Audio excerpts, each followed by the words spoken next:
Oh, mga amigo, amiga, ito kami ngayon at nag-grass cutter para malinis sa ating kampo.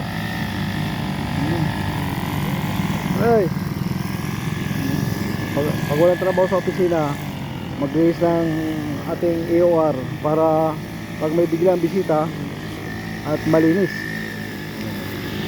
maganda tingnan. Kaya dito kami ngayon nag-grass cutter. Yan, malapad yan. Ito tapos na. Kabila, yan, malinis na, maganda ng tingnan. Pag may bisita, yun na. At dito naman tayo, yan, hanggang doon. Sa dulo na yung van na yun. Nandun tayo. Sa tabing kalsada. At kailangan maglinis na maglinis para sa kabubuti ng ating bayan.